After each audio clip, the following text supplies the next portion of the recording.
कभी कभी शादी के बाद लगता है हम दो नहीं, हम चार लोगों के बीच जी रहे हैं। लगता कि नहीं लगता? एक तरफ हस्बैंड वाइफ का प्यार और दूसरी तरफ दोनों के मायके वालों की एक्सपेक्टेशंस जो कि बहुत सारी है कि नहीं है। और बीच में हम खुद थके हुए, कंफ्यूज और इमोशनल। मैं हूं लाइफ कोच प्रभाकर और आज मैं बात करने आया हूं आपको एक ऐसे टॉपिक पर जहां सब के सब चुप हो जाते हैं।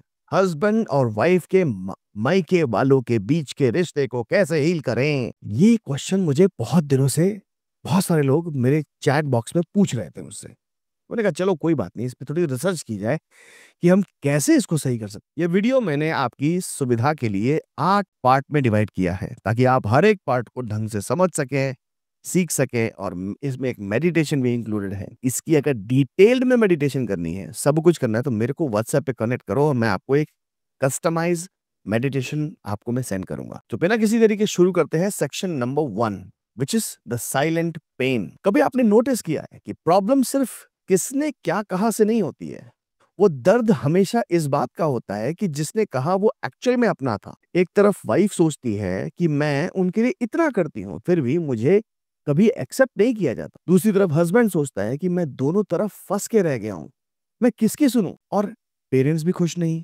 उन्हें लगता है कि उनका बेटा या बेटी अब उनसे दूर हो चुके हैं। और ये एक इमोशनल ट्रायंगल है जिसमें सब एक दूसरे को प्यार करते हैं पर अपना दर्द एक्सप्रेस करने का तरीका सबका अलग अलग है। और यही सबसे बड़ी प्रॉब्लम है। Section number 2, emotional realisation. So let's face it, शादी सिर्फ दो इंसानों का नहीं, दो कल्चर्स, दो बिलीफ सिस्टम्स और दो इमोशंस का एक मिलान है। हर घर का अपना एक रूल बुक होता है। कहीं पर रिस्पेक्ट को बोला जाता है कि चुप रहना, मतलब रिस्पेक्ट का मतलब है चुप रहना। कहीं पे रिस्पेक्ट का मतलब है ओपनली बात करना, एकदम सारा फ्रीडम है आपके पास। तो जब दोनों वर्ल्ड्स कोलाइड करते हैं तो ईगो नहीं होती है, वो इसे कहते हैं कंडीशनिंग क्लैश। और इसी मोमेंट पर रिलेशनशिप को हीलिंग की जरूरत होती है, एडवाइस की नहीं। सबके सब एडवाइस देने आ जाता, अरे तुम ये करो, तुम ना भाई ना। हमें यहाँ पे एडवाइस नहीं चाहिए, यहाँ पे हमको चाहिए हीलिंग। और वही मैं आज सिखाने जा रहा हूँ आपको। सो सेक्शन 3 में हम एक छोटा सा होपोनोपोनो का एक मैं आपको एक ट्रायंगल बताता हूँ। बेसिकली हवाई से आई एक एंशिएंट प्रोसेस जिसको पता ही है आपको कि इट्स होपोनोपोनो। इसके सिंपल 4 शब्द हैं, आई am sorry, please forgive me, thank you, I love. ये 4 सेंटेंसेस रिश्तों के बीच में जो इनविजिबल वॉल बन जाती है ना, इसे वो तोड़ देती है। क्योंकि जब हम ब्लेम करना छोड़कर एनर्जी हील कर तो मिरेकल होने लग जाते हैं। लोग, अभी आपको आगे कुछ स्टोरीज बताऊंगा जिसमें आपको समझ में आएगा, ओ माय गॉड, ये इतना इतना इजी है। तो before you me move forward, let's do a simple guided emotional flow. कैसे करना है मैं आपको ये पहले बता देता हूँ। तो चुपचाप से आंखें बंद करके 2 मिनट के लिए इस वीडियो को आंखें बंद करके सुनो। बस ज्यादा नहीं, बस 2 मिनट लूंगा। Close your eyes. अपने सामने अपने इन लॉस को देखो, उनके चेहरे पे लिखे हुए इमोशन को देखो। क्या दिखता है? एंगर, फियर या फिर साइलेंस दिखती है?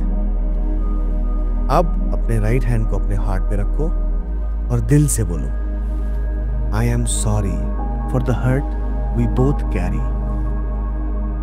Please forgive me for my judgements and expectations. Thank you for being part of my journey. I love you as souls beyond all roles.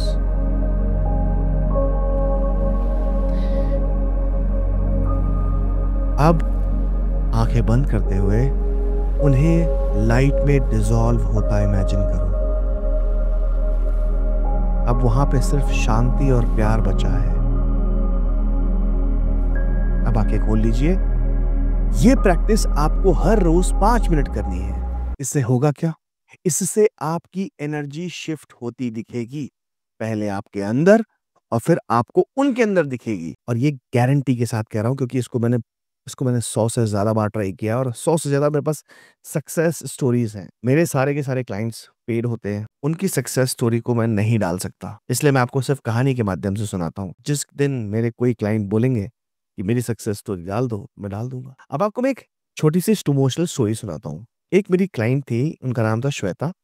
वो अपने सासू माँ से बात तक नहीं करती थी। उनको हो गया था 12 साल। उनके बीच सालों का डिस्टेंस बन चुका था। कभी-कभी तो ऐसा होता था कि दिवाली में भी अगर वो जाती भी थी ना घर अपने, तो सास से बातचीत नहीं करती थी। सोचो कितना दर्द होता होगा ना, कितना मनमुटाव होगा उनके बीच में। जब वो मेरे पास आईं, तो वो किसी और प्रॉब्लम को लेके आई थी। लेकिन जब मैंने उनकी कोर प्रॉब्लम को समझा, तो मैंने उनको सिर्फ इतना कहा कि तुम्हें अपनी सासू माँ को नहीं बदलना है, उनके साथ अपना एनर्जी हील करना है। तो मैंने उनको 21 दिनों तक होपोनोपोनो करने को बोला, बिना किसी एक्सपेक्टेशन। और 22वें दिन उन्होंने मुझे फ़ोन करके बताया कि मेरी सासू माँ का फ़ोन आया और उन्होंने बोला, "बेटा, मुझे तेरी बहुत याद आ रही थी।" और वो रो पड़ी। तो ये कोई मैजिक नहीं हुआ है। यहाँ पे सिर्फ एनर्जी सॉफ़न हुई है। क्योंकि जब हम होपोनोपोनो करते हैं, तो सबसे पहले हमारी एनर्जी में जितनी भी नेगेटिव पैटर्न्स होते हैं, वो नेगेटिव पैटर्न्स रिमूव हो जाते हैं। पार्ट 6 की तरफ चलते हैं, सेल्फ जर्नलिंग प्रॉम्प्ट्स की तरफ। अब मैं आपके लिए एक छोटी-सी रिफ्लेक्शन एक्सरसाइज लेके आया हूँ। नोटबुक उठाओ, पेन उठाओ और इसमें 3 सवाल लिखो, अलग-अलग पेजेस पे। नंबर 1 लिखो, मुझे अपने इन-लॉज़ के साथ सबसे ज़्यादा तकलीफ किस बात से होती है? क्वेश्चन नंबर 2, क्या वो तकलीफ किसी पुराने वुंड को लेके है या किसी पुराने घाव को ट्रिगर करती है? नंबर 3, अगर मैं कंपैशन से रिएक्ट करूं तो क्या अलग होगा? जब आप इनको लिखना शुरू करोगे, तो आपके मन के अंदर जितना भी कचरा है वो पहले से ही बाहर आ जाएगा और बस अब आपको उस पेपर को आग लगानी है और एक 108 टाइम्स बैठ के होपोनोपोनो करना है और आप देखोगे कि you have started becoming better person.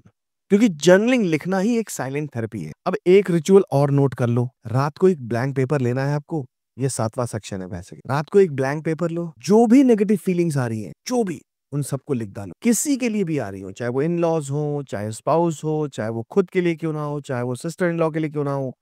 फिर उस पेपर को जला दो या फिर उसको फाड़ के फ्लश कर दो और बोलो, मैं ये एनर्जी यूनिवर्स को रिटर्न कर रहा हूँ, ये कर रही हूँ। मैं इस एनर्जी को, इस नेगेटिव एनर्जी को लेट गो करता हूँ, करती हूँ विद लव। That's it. फिर एक छोटी-सी प्रेयर करनी है, that I am ready for this peaceful life. और 108 टाइम्स होपोनोपोनो करना है। मैं डिस्क्रिप्शन में 108 टाइम्स होपोनोपोनो का लिंक डाल दूँगा। और करने के बाद नीचे उस पे कमेंट करना है कि yes I have done 108 time ho'oponopono, जिससे कि मुझे मालूम चल जाएगा कि आपकी हीलिंग स्टार्ट हो गई है। सो रिश्तों को हील करने का मतलब ये नहीं है कि सब परफेक्ट हो जाए, कि तुम्हारे अंदर रिजेंटमेंट की तरह एक्सेप्टेंस आ जाए। और जब हस्बैंड और वाइफ एक टीम बन के हीलिंग करते हैं ना, तो पूरी फैमिली की वाइब्रेशन बदल जाती है। एक बात याद रखना प्यारे मित्रों, peace does not come from winning arguments. Let me repeat, peace does not come from winning arguments, it comes from protecting the bond, right? अगर तुम्हें ये वीडियो दिल से छू गई हो, फील हुई हो, तो नीचे कमेंट में लिखना जरूर, I choose peace for my family. मैं तुम्हारे लिए आगे के लिए गाइडेड हीलिंग ऑडियोज और होपोनोपोनो प्रैक्टिसेस शेयर करता रहूंगा, ताकि तुम्हारा घर एक हीलिंग स्पेस बन सके। मैं हूं प्रभाकर मिश्रा, साइनिंग ऑफ। किसी और वीडियो के साथ मिलते हैं किसी और दिन में। तब तक के लिए बाय बाय।